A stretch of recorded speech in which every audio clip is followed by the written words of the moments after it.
It's a film which goes with our new single, which is about... this video follows the song. It's about political repression, it's about violence. You know, I mean, we're not trying to dress it up and trying to sell the record with, you know, advertising cliches. We wanted to make something that was about the song. But surely doing that kind of thing, we've all seen the real atrocities of what terrorists do in South America. Yes, you see them every night in the news. I mean, I think we're all quite familiar with them. What's the fuss about then? Well, the fuss is about this. Is that Julian? The fuss is exactly this.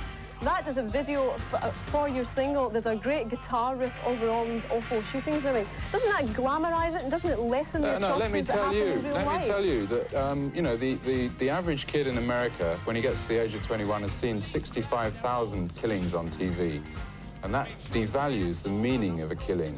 It makes people immune to it. And if we'd made a documentary for 6 weeks in El Salvador, all the kids in America or wherever they were seeing this would turn it off. This film is about the lyrics of the song, which are about what's happening in so-called parts of the civilized world. So would you prefer then, when the kids see the killings on television, to go, instead of going, oh my God, that's horrific, they go, oh, that's just like the Stones video? No, I'd prefer them to think about it. And if you look at the video, it's based around two kids watching MTV, and there's an argument between the two kids. The guy wants to turn it off and get on with making out on the sofa.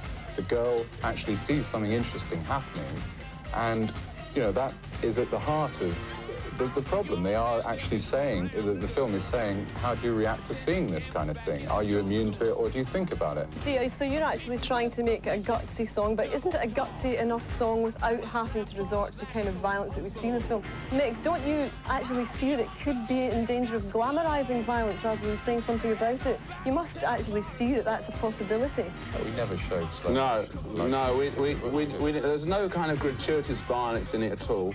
There's no slow motion. We're not trying to glamorise violence. We're trying to make a point as the song is making a point. We're trying to make a point here. We're not trying to create a scandal in the newspapers and things like that. But it's not particularly violent compared to what you see on TV. I mean, it just isn't. I mean, you see, we're talking about news, we're talking about films.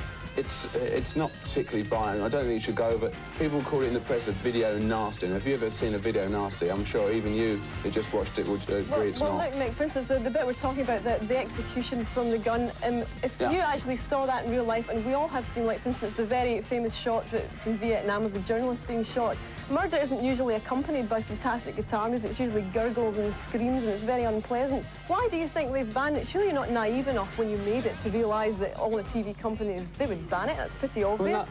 Well, no, it's not true. This is the only country, as far as we know, in the world that's banned it so far. It's being shown on, you mentioned MTV earlier in your programme. It's being shown on one of the biggest networks. It's being shown on all of those. NBC, we all have our problems. NBC are worried about the Holiday Inn sign, and you're worried about the violence.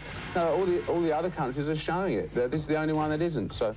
You know, there are a lot of videos that look like outcuts of Bacardi rum adverts, and if kids are forced to watch that all the time, that's violent to me.